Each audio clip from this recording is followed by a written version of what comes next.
you. Coming up on Split Second, how long can the driver survive against these articulated aggressors?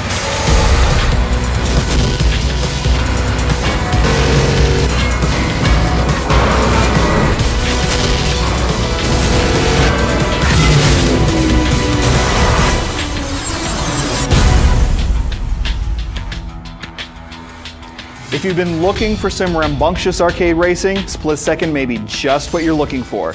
Split Second is sort of a one-trick pony, so you won't find the flexibility of MotorStorm Pacific Rift, the huge feature set of Burnout Paradise, or the beauty of Dirt 2. But that one trick Split Second does do, it does really well. It feels fast, it's got explosions galore, and there are moments where it's just pure fun in video game form. Split Second is a really shallow package that's not likely to hold your interest for long, but while it lasts, it's a hell of a ride.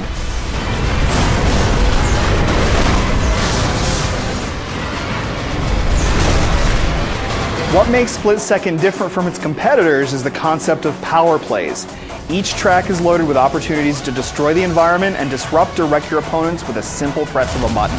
When you draft, drift, or jump, you accumulate energy. When you have enough energy, icons will appear indicating that you can pull off a power play.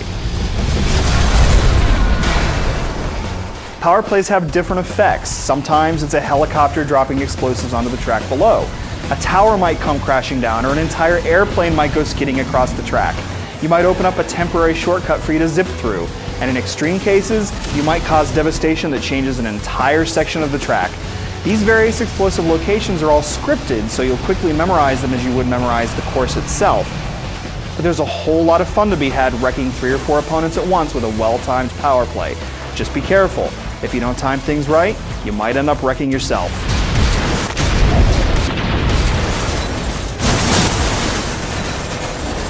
If you've played Mario Kart, you know the pain of falling victim to a blue shell. Split Second may seem like it's nothing but blue shells, and it's true that some power plays are all but inescapable. But trigger points are laid out intelligently, and the game gets you back into the race quickly. Plus, you can squeeze your way through much of the time without a wreck. So even though crashes are inevitable, they're almost never frustrating. Besides, lagging behind the pack means you can unleash destruction on the leaders. Races aren't as chaotic as those in, say, Burnout Takedown, but there's no doubting that they're fun. It helps that the racing model is solid, and many of the vehicles you unlock later feel nice and fast. On top of the usual races and elimination events, there are modes where you avoid a helicopter's missiles or deflect them back. There's also a really cool mode in which you avoid the explosive barrels a series of semi-trucks dumps onto the track in front of you.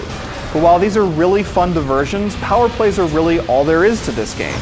In a short period of time, a certain amount of predictability sets in as you learn where each point of danger is. That's when you realize that underneath the power plays is a pretty shallow arcade racer.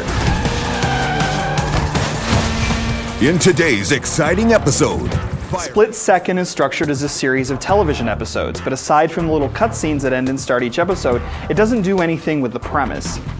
You earn decals that automatically show up on your vehicles over time, but aside from those and setting a color, there's no customization. The online play is great fun, but customization options are incredibly scant there too. You can't limit a race to certain vehicles, and there are no unranked public matches.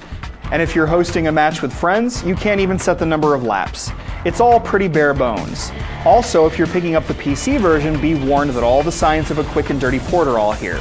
The button prompts don't change if you plug in a controller like in most racing games, for example. And when you get the option to view an instant replay, the game doesn't tell you what button to press to view it. A bunch of stuff like that makes the PC version feel a little bit slapped together.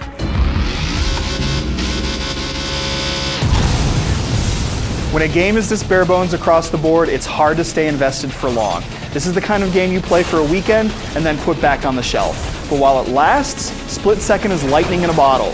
There are adrenaline rushes galore in here, so if you just want some unadulterated throwaway fun and a bunch of explosions, Split Second's got you covered.